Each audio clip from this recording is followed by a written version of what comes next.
So shit. All right, everybody, we are here today with Katie McCarty. She is a NICU mom and mentor and the author of the memoir Infinite Miracles. She currently resides in Eastern Massachusetts with her two sons, and she's going to tell us a little bit about her journey today, and we'll turn it over to her. Wonderful. Thank you, Christina. And thank you all for coming and joining me this Sunday afternoon. And Fotina and Grace, it must be nighttime. So thank you. Thank you for joining us. And Laura, I hope that oh gosh, I hope you're not totally buried. I know there was a lot of snow up in your neck of the woods. Yeah, luckily we missed the worst of it. So. Oh, good, good, good, good. Well, I'm glad to hear that. So I have a little bit of a spoiler alert. I'm going to start backwards and then I'm going to tell you about our journey. So I was telling Christina before we started the meeting, I have been at the hockey rink all weekend long because my worrier, about to be 10-year-old son named Tim, now plays hockey. 10 years ago, when in 2014, when I received the prenatal diagnosis, I could have never imagined that I would be a hockey mom at a rink with an active, athletic, fun-loving, almost 10-year-old. So it's a wonderful, wonderful thing that to think that after going through a lot of this, that your future could be on a soccer field or at ballet or all of these different places. So I know that you've all gone through a lot, and I wanted to tell you a little bit about our story. So, like I said, Tim, my omphalocele baby, um, I found out at the 20-week ultrasound in September 2014. So it's now been 10 years, and I thought I was going to a routine ultrasound. I'm sure you all can really relate to that. And I found out the shattering news about the omphalocele. And I remember being fixated on the word omphalocele. Omphalocele, what is this woman saying? The ultrasound technician with the doctor. I had no idea, never mind what it was. And so, again, you totally can relate to this. I was just shattered by the news and was so scared about what could happen. And navigating that pregnancy is very, very, very challenging. And so Tim was born in January 2015. At the time, we were in Denver. So now I'm here in Eastern Massachusetts, in a community north of Boston. So our home hospital now is, oh, guess what? I might have visitors. So this is how they drive me crazy. I'm on the call, okay? Okay. Go downstairs, okay? Okay. Close the door, please. Sorry about that. So yes, one day they will drive you crazy. And so that's always a good sign. I remember dreaming for that one day. So anyway, he was born January 2015. We were in Denver at the time. Now we're north of Boston, and our home hospital is Boston Children for all of his appointments now, because even though he's healthy and active, we still have all of our specialists now transferred to Boston. So he was born with a giant omphalocele, liver, small, large intestines outside of the body. When they assessed the situation, they realized it was too big to put everything in when he was immediately born. So what they did at that time, and I know technologies have shifted and surgical philosophies are very different, but for my son, they decided to do the silo. So what they would do is uh, uh, put the silo here, uh, pull, push. And a week later, he was closed, but not the muscles. Again, things are so different even nowadays. I won't even speculate about all the changes that could happen. But that was our story, is that they covered the skin and it was tight. And a little bit of a funny story. It was during football season. And even though I lived in Denver's, I'm a huge Patriots fan. So they had a lot of fun. I felt that humor was a part of how I navigated a lot of this. I mean, definitely, I felt the seriousness and weight of it, but I did enjoy those moments of levity and humor. And it made me sort of feel like things are okay when people were, making jokes and things like that. So the skin was so tight and the sutures were so tight, he puckered like a little football. And so everyone was saying, like, this is your Super Bowl baby, Katie, because the Patriots made it all the way to the Super Bowl and eventually won, which uh, felt like just a little bit of a victory in the whole NICU journey. So Tim was in NICU for 54 days. Now, for us, they had told me that the predicted NICU timeline was going to be 6 to 9 months. So I really thought, and he's now my ex-husband, Tim's dad, we really thought we would be there till the 4th of July. Remember, he's born in January, 4th of July, that's in that sweet spot. And I mean, it was shocking news to hear that, but at the same time, I'm mentally prepared. Like I'm mentally prepared to be in NICU for quite some time. When he got out at the beginning of March, I was stunned. I was actually really, really shocked. I felt unprepared, which seems very strange. People are like, oh my gosh, you were in NICU for 54 days. That's a very long time. But when you're thinking about 6 months, that actually is quite short.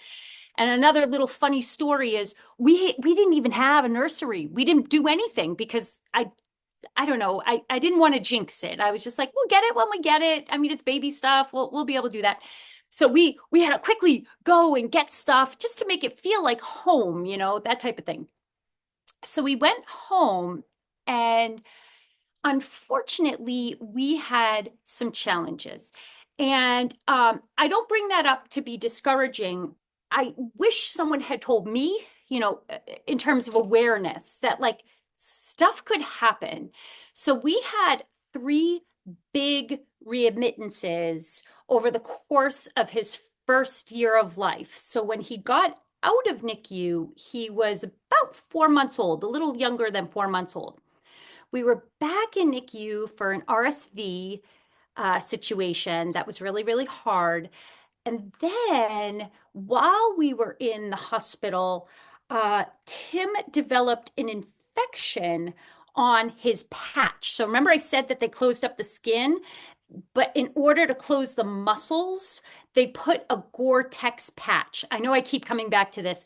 I'm sure the technology is much better, but back then that's what, and that's only 10 years ago, but then that's what they used. And those can be prone to just infection. So that was a really challenging situation. The we ended up going home. I was administering antibiotic at home, and when I went for a follow-up appointment, they're like, "Oh gosh, this is not getting better. We need to readmit you." So RSV was number one, then number two, the infection, and then the surgeon came back and said, "You know what? I'm going in." And fortunately, he was able to attach the muscles. So my son probably would have been unprepared for quite some time, but because of this situation, he was repaired at a little shy of 5 months old. So that was that. I mean, uh, that was his final surgery. He's actually had some subsequent surgeries, but they haven't been. He had a hernia repair. Gosh, when he was like maybe 3, and then he had I forget the actual name of the procedure, but he had to have the testicle dropped when he was 7 years old. But nothing very challenging. I never think surgery is easy, but on the scale of things, those are easy surgeries. Um, but then finally, for his third surgery, and I think this is something that all omphalocele families need to always think about it. And I still think about it even with a 10-year-old and thank goodness now he can tell me things, but I'm very, very aware, is when he was 11 months old, Tim had a bowel obstruction. I bring this up not to, stimulate fear or anything like that. But when our children have abdominal surgery, there can be adhesions and what have you.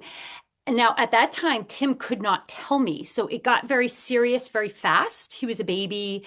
They misdiagnosed it a few times. It was not a good situation. It was a very, very time. That was the hardest time of my whole NICU journey. And like that immediate post NICU life, very, very hard. So the symptoms of a bowel obstruction are bright yellow and bright green bile, just constant vomiting, the fever not going away, really paying attention to your baby. And one thing I would recommend is when we were sort of kept on going back to the pediatrician, I wouldn't say I was dismissed, but they're like, Katie, you've been through a lot. He's just a sick baby. It'll kind of calm down a little bit. And I'm the type of person that really does trust doctors and nurses. And I don't think there was I don't think they were trying to do anything, but they misled us a little bit. Stick to your gut. No, something's not right about this baby. Do the ultrasound. I want you to do all the things because something's not right. And I didn't really insist on it. I wish now looking back on it, I wish I had said, do an ultrasound, but you don't know when you're in the situation and things like that. I'm going to fast forward a little bit, like, gosh, 8 years, 9 years. This time last year in December, let's see, Tim's 9 now, so he's 8 years old then. We were going to a hockey game, and it was a really early hockey game, and I was sort of like, come on, get your stuff on, let's go, let's move. It was really early and everything like that. It was, Mom, my stomach hurts. And I was like, you're fine, you're fine. I dismissed him. I don't do this now. I do not dismiss him at all. And he goes, no, I'm having trouble, whatever. And he gets on the ice and he's just not skating and he's not doing the thing. And he comes over and I go, okay, I'm so sorry. We're going to go to the doctor. We went to the doctor and the doctor took us extremely serious. Actually, our practice here in Massachusetts, they know he's an omphalocele baby. They treat him, they very seriously. Like Tim is different than other kids, even though he hasn't had a major issue in a long time. But we went in to our practice here, and the nurse practitioner said, I can't see anything. I don't know, because you can't see if there's obstruction. And the other thing that could happen with boys is testicle torsion that can provoke pains, where Tim was finding pain. And she said, let's go to Boston Children's and we're going to do the ultrasound and all the tests and everything like that. And it did. I have to say, I have worked through my PTSD. I had a therapist. I am a very devout Christian, so that was a coping mechanism for me. I'm not saying you have to do that. So I've worked through a lot of these feelings, and it's been a lot of years. But oh gosh, going back to the hospital and the ER, oh my goodness, I got flooded with all the memories. But I'm like, okay, Katie, don't panic. You don't know anything yet. You caught this very fast. It's going to be okay. It's going to be okay. And sure enough, he was fine, and we laugh about it now. He was extremely constipated, which is a little bit of an embarrassing diagnosis. Like I had to sort of say it differently to his hockey coaches and things like that. And so we just have to be really careful with Miralax. That's what we still do now. The other thing I wanted to mention about that experience was I had gotten lax about seeing our specialists, like our pulmonologist, cardiologist, GI doctor. He had been fine for, gosh, over 6 years. I mean, after Tim turned 3, his specialists, they were like, you don't need to see us all the time. And his early intervention stopped. And I'm not someone that's like, oh, we're good, we've got this. But he had been doing so well. It's sort of just, we were in school mode, sports mode, we're part of our community. It just sort of went away, which is hard to believe because when I lived in NICU and my baby was so little, I just felt like this was never going to end, being a medical mama and always dealing with doctors and hospitals. I just felt like that was my life, But then after a while, it wasn't. What that experience in December of 2023 made me say is, Katie, never get off the radar with your specialists. So, for example, Tim had a GI appointment with the doctor at Boston Children's, one of the satellite locations. There was nothing to talk about. Like it was sort of like, hi, we're here. We just want to stay on the radar, that sort of thing. I really recommend that. Like just always stay on the radar with your specialists, even when your child is 7, 8, 12. Like I really want that. And the other thing is for the pediatrician's office to always know, no, this is an omphalocele baby. He is or she is different. Just some of those things that we talk about, and make sure that that is sort of there. Not to develop a sense of paranoia, but also to know you are different and to make sure that the pediatrician that you have selected really honors that. And I feel like our pediatrician team, even if I see different doctors, they get it. They know Tim had an omphalocele. They know he's very unique and they treat him perfectly, like the way he needs to. Not a lot of paranoia, but also a careful eye. So we kind of have a balance, which is really nice. So that was life. Like really from the time Tim was born until he was 3 years old, I was pretty consumed with being a medical mama. OT, PT, feeding specialist, nutritionist. We had to have a pulmonologist that we saw regularly. The surgeon, the pediatric surgeon that we saw on the regular, things like that. After he turned 3 and he phased out of a lot of things, like his early intervention, and he was able to start like, you know, not really at 3 years old, but when they go to preschool and nursery school, I think that's like 4 years old. My life shifted. Like it shifted to, oh gosh, we're sort of out of the medical world and now we're into here. And now, all these years later, and he's turning 10 very soon, um, having an omphalocele baby will always be a part of me, but it's not my day to day anymore. I was joking around with Christina is that, Tim plays hockey and gosh, when this came up on our radar and we live in a hockey world, which Laura, I'm sure in Buffalo, you know how that is. And, I called the pediatric surgeon, even though we were in Massachusetts, I called him in Denver and I said, Dr. Rothenberg, can Tim play hockey? Hoping he would say no. And he's like, no, he can totally play hockey. What are you talking about? I go, oh my goodness. So I wouldn't say I don't want my Tim to live his life in fear. I want him to be adventurous. I want him to be courageous. I want him to live his life, right? So I have to let go of all these neuroses. Like it's a really hard thing. And I think most parents are like this. I think when we're medical mamas, it's just more acute, right?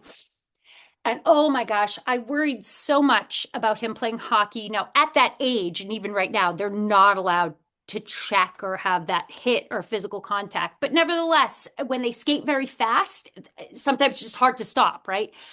And I used to worry so much about, the child touching, hitting the abdomen. And there's really no risk. Like he is closed. So technically there's no risk.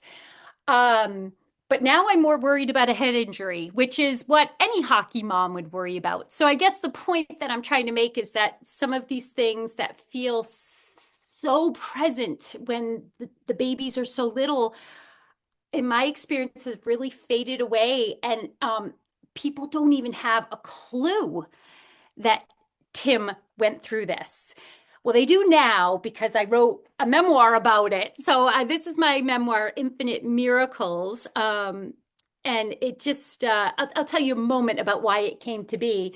But prior to Infinite Miracles, nobody knew that Tim was a medically fragile baby, that he had early intervention till he was 3, that he was failure to thrive. Nobody knew that. Nobody nobody. There was no reason. He's a fourth grader with a lot of friends, keeping up with his schoolwork. He plays a lot of sports. He has a lot of friends. Nobody knew. The reason the book came up was when people heard my story, they're like, oh my gosh, Timmy is a miracle. And that's the title of the book, Infinite Miracles. How? Katie, how is someone born with their organs outside their body? Now, you guys are in the thick of it, right? Like your friends and your family know everything, but people like once your kids are in first and second grade, nobody knows what an omphalocele is. And they're like, this is a crazy story. And so I had journaled the whole time that I went through this experience, and I just really consolidated it. I'm giving you it was a lot of work, but like, that's really how it came to be. And then once I started it, I was like, I really want to do this right. So I had it professionally designed and everything is edited and professionally done. And it's been amazing to share my story with other omphalocele families, other NICU families. And what's really interesting is the people who have come, the feedback I've come from people who have never gone through anything like this, being like, Katie, I had no idea. I had I had no idea how hard NICU is, right? And what you go through and sort of what that hospital life looks like. So I'm finding that this is a nice book to say, oh, you know what? This sort of puts it into words that I don't have, right? Because when you're in the middle of NICU, you can't tell people, listen, I just want you to bring over like a lasagna. Like that's all I need. Not, what people would ask you, like, what do you need? I don't know. Just bring something. I don't know what I need, and that's what the book sort of touches upon as well. So that's been really, really neat. The other thing that I'll mention before I, ask any questions was I do have another son who was born after Tim. And they're 3.5 years apart. I will be very honest, is I had Tim when I was 37. So the plan before the omphalocele was, oh, have 2 kids fast as you can, because, just being a mature mom can be harder, and that plan went out the window, right? And Tim's life, his early life was a fight, it was a challenge. And so eventually, when my son PJ was born in 2018, one thing I experienced, and this is just such a strange thing to experience, is like a form of survivor guilt because PJ did not have any medical issues. And so I felt like, oh gosh, I this is too easy, right? This is so easy. You just have the baby and you go home, and that's all it was. And it really I had a hard time with that. Um, but I did work through those challenging emotions, and PJ is just a joy in our lives, and they are wonderful brothers. You just heard them at the door. They drive each other crazy. They play together. So right now we have this really chaotic and fun life. And it's just hard to imagine that 10 years ago, it would be like this, that I would have been at a hockey tournament all weekend long, or that I'd be a room mom at a school, some of these milestones that I wasn't sure would ever happen. And then they did. And I just feel such gratitude and blessings in the medical team that's been in our life, and also people who have helped me to, stay vigilant and stay strong, because it can get really hard and a little isolating.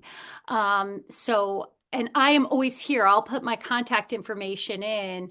If you ever just want someone to listen, because it can get hard. It can get hard. Surgery life, people don't get it. Like they don't. Like Tim had to have a surgery at 7 years old for his like the testicle drop.